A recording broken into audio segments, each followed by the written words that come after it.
या शिक्षा का काम। और आजकल जानते हैं कि बच्चे जो अच्छे पढ़ाते हैं तो ट्यूशन होता है, तो ट्यूशन करने लगा। और देखे कि अब हर हफ्ता वो चर्च नहीं आने लगा। कभी आता था, कभी नहीं आता था। तो एक दिन पास्टर पूछे कि आप क्यों हर सप्ताह गिरजा नहीं आते हैं। तो मैं कहता है कि क्या करूं, मैं क्लास का पढ़ाई पढ़ाता हूं, ट्यूशन पढ़ाता हूं, मैं थक जाता हूं और मैं क्या करूंगा, घर में मैं आराम करता हूं। दूसरी कहानी हम पाएंगे कि एक हमारे चर्च मेंबर उस बहुत गरीब था और इतना गरीब था तो चर्च बोर्ड के लोग विचार किए कि ये बहुत गरीब है, इसके लिए हम लोग कुछ करेंगे। तब वो क्या किया, चर्च बोर्ड तरफ से फैसला किया गया कि उसके लिए एक बकरी खरीदेंगे। अब बकरी खरीदे और उसको सेवा करने लगा। बड़े हो गए, बच्चे दिए, दूध होने लगा और बकरी बढ़ते गए। उसका तो बकरी को बेच करके गाय खरीदा, गाय के भी सेवा करने लगा। ऐसा होते होते अब ये पहले जब आता था, जब उसको बकरी और ये सब नहीं मिला, बड़े विश्वास से वो चर्च आता था। लेकिन बाद में आस्ते आस्ते वो क्या करने लगे कि कभी आता था, कभी नहीं आता था। एक दिन उससे पास्टर पूछा कि क्यों तुम बड़े विश्वास से तुम चर्च आता था, लेकिन अब क्या हो गया। तो उन्हें लगे कि नए गाय है, इसको देखना है, ये सब हर दाना पानी देना है, दूध देना है, इसी का मैं कभी देर हो जाता है, कभी मैं नहीं आ सकता हूँ। ऐसा हुआ। अब तीसरी कहानी हम सुनेंगे। तीसरी कहानी में 9 युवक के एक नए विवाहित, वो लोग बड़े विश्वास से उन लोग आते थे। हर साबत विश्वास आते थे। कुछ सालों के बाद उसका एक बालक हुआ और बालक जब छोटा था वो लोग आते थे। जब बढ़ने लगा तब उसके बाद से उनका आना जो सिलसिलेवार घटते गया। तब पास्टर ने पूछा क्या हो गया तुम लोग को। उसने कहा कि बच्चे क्या थे, चर्च आने से लोग तंग करते हैं और क्या देर हो जाती है, इसी कारण हम लोग नहीं आ सकते हैं। तो चलिए ईश्वर हम लोग प्रार्थना करेंगे इस 3 कहानी को याद करते हुए। परमेश्वर पिता, आपका लाखों धन्यवाद हो कि सुंदर मौका दिए हैं कि इस वक्त मैं आपका वचन पवित्र शास्त्र से बोलूँगा और जो कुछ मैं बोलूँगा वो तेरे ओर से हो सके। और जितने श्रोतागण हैं सबके साथ हो, सबके अगुवाई कीजिए, जिससे कि हम आज के जो विषय है उस पर हम ध्यान दें और उसके अनुसार अपने जीवन में हम लागू कर सके। यीशु ख्रिस्ट के नाम से मांगते हैं, सुन और ग्रहण करते हैं, आमीन। ये तीनों कहानी का आज का मेरा शीर्षक क्या है। चलिए, आज का मेरा शीर्षक क्या है। आज का मेरा शीर्षक है बहाना। ये तीनों पहले चर्च विश्वास से आते थे, बाद में वो लोग आना आज से कम करने लगे। ये है बहाना। हमारे जीवन में 2 प्रकार के बहाना होता है। एक होता है नकारात्मक बहाना और दूसरा है सकारात्मक बहाना। हम किसकी ओर जाते हैं बहाना। हम केवल ऐसा ना सोचे, प्रिय भाई बहनों, ऐसा नहीं सोचे कि मैं केवल गिरजा आना नहीं आना उसके विषय मैं नहीं कह रहा हूँ, लेकिन बहुत से चीज़ है हम मसीहों के लिए करना है। हम मसीह एक क्या होता है कि मसीहों के लिए करना है। और जब मसीह हम लोगों को कहा गया है इस चीज़ को करो और हम जब नहीं करते हैं तो क्या हो गया, वो आपका क्या हो गया, सकारात्मक बहाना हो गया। जिस चीज़ को हम कर सकते हैं उसको हम नहीं करते हैं, वो क्या होता है कि वो एक बहाना हो जाता है। हम बाइबल में भी पाते हैं इस दृष्टांत को। ये नए नियम में हम पाएंगे, ये नए नियम जो लूक 16 तक, लूक 14:16 से 20 तक, इस दृष्टांत को हम लोग सबके जानते हैं कि किसी धनी व्यक्ति ने क्या किया, भोज का वह संगठन किया, भोज, और उन्होंने क्या किया, निमंत्रण दिए, हाँ, जितने जितने लोगों को निमंत्रण दिए। लेकिन हम पाएंगे कि जब समय हुआ तो भोज तैयार हो गया। तैयार होने से उन लोग क्या किए, एक एक करके बहाना करने लगे। हम पाएंगे इसमें कि पहला बहाना हम देखते हैं बाइबल में, जैसे हम लोग पढ़ते हैं कि लूक 14:16 से 20 और मत्ती 22:1 से 10 में यह दृष्टांत को हम लोग देखते हैं। पहले ने कहा कि मैंने नया जोड़ा बैल खरीदा है, हाँ, और इसको मैं क्या करूँ, हाँ, उसको जोतने के लिए, ये नया है, इसी कारण मेरे पास समय नहीं है। इस और समय के कमी से हमारे पास समय किधर है, भोज जाने के लिए समय है कि इधर खेत में हल चलाने के लिए समय है। हम दो चीज़ देखते हैं यहाँ पर। अब ये बहाना किया कि मेरे पास नए बैल जो जोड़े हैं उसके लिए हम जा रहे हैं देखने के लिए, ये नए जोड़ बैल क्या कि हल कैसे जोतते हैं या आते हैं, ये दृष्टांत के रूप में। और ये क्या किया, बहाना किए, बहाना करके वे जो एक धनी व्यक्ति के भोज में नहीं गए। आज भी हम इसी प्रकार क्या कहते हैं, बहाना करते हैं, और जहाँ पर हम लोग को जाना है वहाँ नहीं जाते हैं, लेकिन अपनी इच्छानुसार वहाँ पर हम लोग जाते हैं। दूसरी ये दृष्टांत हम देखते हैं कि दूसरे ने कहा कि मैं इस वक्त एक खेत या ज़मीन खरीदा है और उसको देखने के लिए। बहुत बार सोचते हैं कि क्या खरीदने से पहले उन्हें देखा था, लेकिन दृष्टांत में ये हुआ कि जाता है वहाँ पर देखने के लिए, नया नया है, हो सकता है कि वह बहुत खुश हुआ, अच्छे ज़मीन खरीदा है, वहाँ खेती करूँगा मैं या घर बनाऊँगा, बहुत कुछ सोचने लगा। और उसने क्या किया कि मैं उस धनी व्यक्ति के भोज में मैं नहीं जाऊँगा, जाता हूँ, और वह अपने खेत चले गया और वहाँ पर कुछ कुछ नहीं हुआ।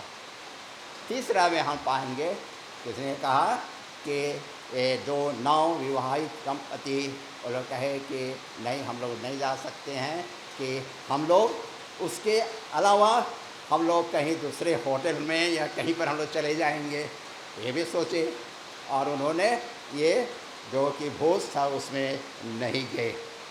तो हम यहाँ पाते हैं कि इस दृष्टांत में यीशु मसीह अपने चेलों को, लोगों को कहे कि ये तीनों क्या किए, वो बहाना किए, अपना अपना सोच से, अपना अपना जो कि है अधिक जो राजा के भोज में जाने के अलावा वो लोग ये क्या किए, बहाना किए, वो ना क्या ये, हाँ, कई हम लोग क्या करते हैं, बहाना करते हैं। हम लोग बाइबल में हम लोग फिर देखेंगे पुराने नियम से। पुराने नियम में हम देखेंगे कि 3 व्यक्ति के विषय में देखेंगे। उन्होंने क्या किया, बहाना किया, शुरू में बहाना किए, लेकिन परमेश्वर उनको नहीं छोड़े। आज भी अगर हम बहाना करते हैं तो परमेश्वर हम लोग को नहीं छोड़ेंगे। आज तो नहीं, कल नहीं, तो कभी ना कभी हम लोग को पकड़ेंगे। और जब हम बहाना करते हैं तो क्या होता है, परमेश्वर हम लोग को सिखाने के लिए ऐसे घटनाएं को भी दे सकता है जिससे कि हम उस घटनाओं से हम क्या ना करें, हम बहाना ना करें। ये है।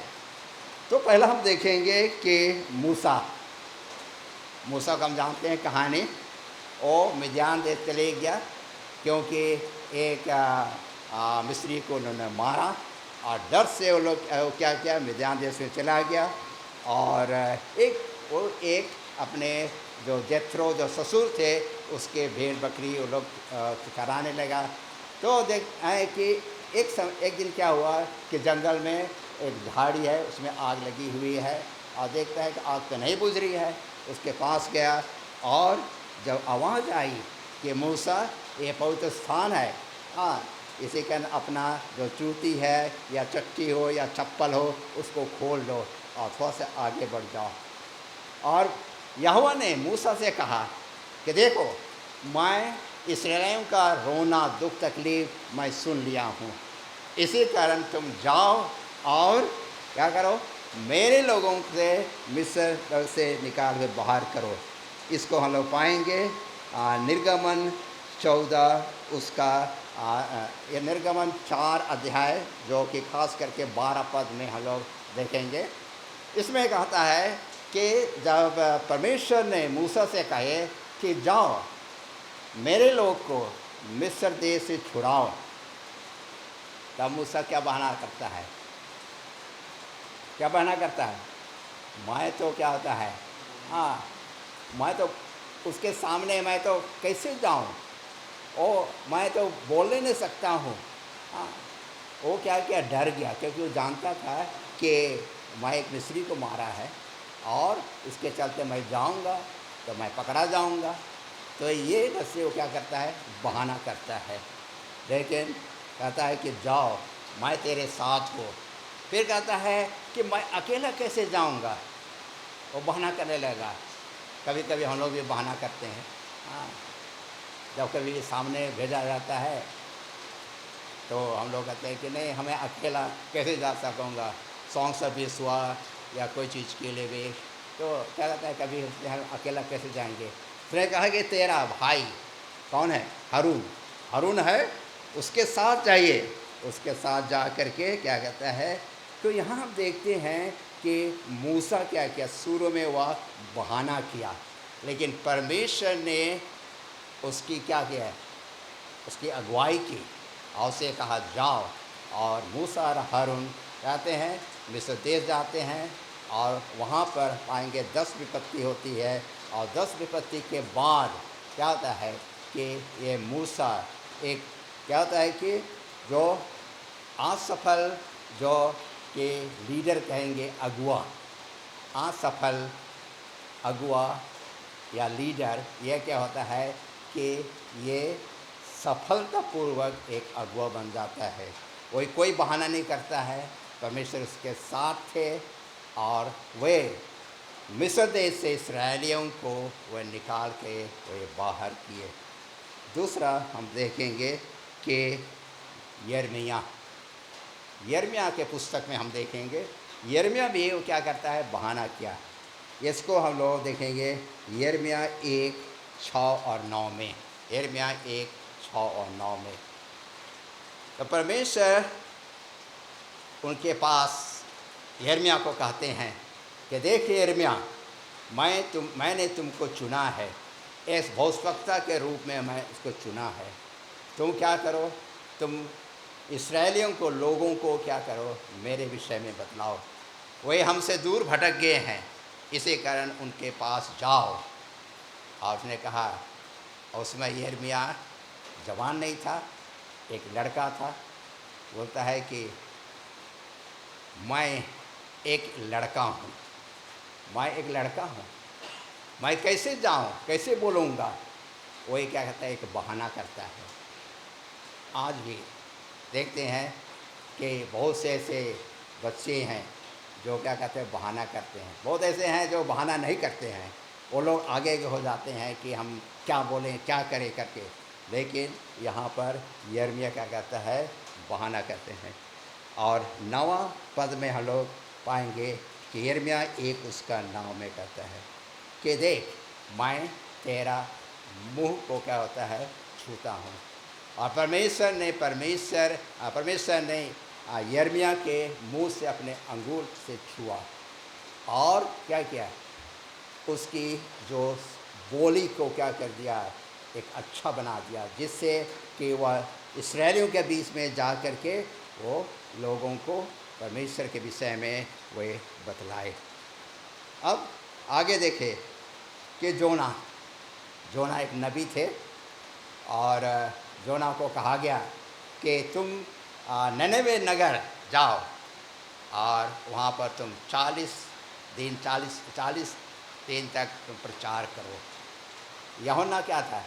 एक डरपोक नबी, और डर से वो क्या किया, एक बहाना किया, और बहाना के रूप में क्या किया, वो निनेवे जाने के अलावा कहाँ गया, कहाँ की ओर वो जहाज़ का टिकट खरीदा, तार्शिश। वो तार्शिश के ओर चले गया, और जब वह समुद्र के बीच में कहीं समुद्र में थे, उस समय एक बड़ी जोर से आंधी आई, लहरों की आई, और उन्होंने सोचने की क्या बात है कि क्यों ऐसे अचंबा जो लहर आज आई है। और उन्होंने क्या किया, जब ये जोना नीचे एक कोना में वह सो रहा था, उसको जगाए, कहे कि तुम अपना ईश्वर से प्रार्थना करो। और उन्हें जान गया कि परमेश्वर ने मेरा पीछा नहीं छोड़ा है। मैं बहाना किया, मैं डर गया, और मैं निनेवे जाने के अलावा मैं किसकी ओर जा रहा हूँ, तार्शीश की ओर जा रहा हूँ। मैं बहाना किया, लेकिन परमेश्वर मैं बहाना करते हुए मुझको नहीं छोड़ा। और उन्हें परमेश्वर के जो उपाय थी, और क्या कहता है, योना कहता है कि मुझको पानी में, समुद्र में फेंक दीजिए। समुद्र में फेंक दिया। परमेश्वर उनको समुद्र में मरने नहीं दिए, लेकिन उन्होंने क्या किया कि एक बड़ी मछली को भेज करके, बड़ी मछली को भेज करके उन्होंने क्या किया, उनको बचाया। और मछली का पेट में योना प्रार्थना किया, वह महसूस किया कि मैं गलत किया था, मैं क्यों परमेश्वर के जो आज्ञा का उल्लंघन किया, और वो महसूस किया, और अपने पाप के लिए वह क्षमा मांगा। और क्या कहता है, परमेश्वर उसकी अगुवाई की, और क्या कहता है, समुद्र से बाहर उसको मछली उसको डाल दिया। और वह जा कर के निनेवे शहर में वह प्रचार किया। और एक क्या होता है, एक बहाना जो नबी था, एक क्या होता है, सक्सेसफुल क्या होता है, नबी बना। वो क्या होता है, 40 दिन तक वो प्रचार किया, और वहाँ के सभी लोग बचाए गए। परमेश्वर ने उनको नष्ट नहीं किया।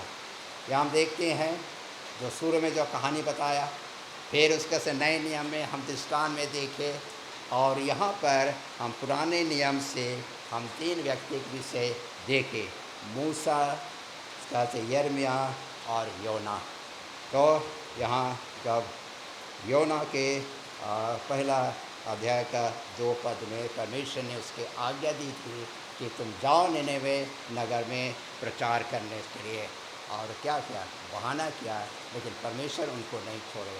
आज भी अगर हम किसी नकारात्मक सकारात्मक की ओर से हम बहाना करते हैं, हो सकता है कि बहुत प्रकार के हमारे मुसीबतें हैं, और परिस्थिति के अनुसार में हम नहीं कह सकते हैं कि जैसा मैं बोल रहा हूँ कि चल आप बहाना कर रहे हैं, ऐसी बात नहीं है।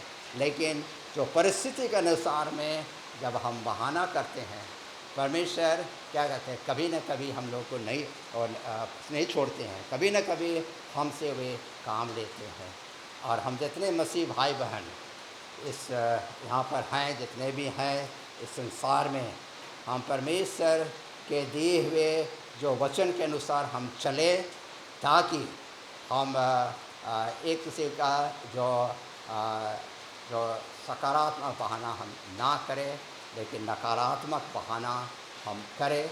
और जैसे मैं कहा कि जैसे परिस्थिति होती है उसके अनुसार में हम अपने जीवन व्यतीत करें। समय, बहुत बुरे समय आ रहे हैं, और ऐसे समय होंगे जो कि हम लोग के लिए बहुत बड़ी परीक्षा होंगी, कि हम बहुत सी चीज़ों में हम फंस जाएंगे। बहुत से ऐसे चीज़ आ गए हैं दुनिया में, जिससे कि हम शैतान क्या करता है, ये बहाना हम सब पर डाल देता है। हम बहाना डालते हैं, और परमेश्वर के जो अच्छे जगह हम नहीं जा करके हम ऐसे जगह जाते हैं जिससे कि परमेश्वर से हम लोग आस्ते के दूर हो जाते हैं। परमेश्वर हम सब का अगुवाई करे, ताकि हम ऐसा बहाना ना करें जिससे कि हमारे जीवन में एक नकारात्मक जीवन हो। परमेश्वर हमारे साथ हैं, आगे भी होंगे, अगुवाई करेंगे, जैसा भी परिस्थिति हो। परमेश्वर से हम प्रार्थना करें, बाइबल का हम अध्ययन करें, उसके वचन को पढ़ें। और जैसे साबुत स्कूल पाठ है, साबुत स्कूल पाठ आप लोग को दिया जाता है, अब घरों में आप पढ़िए।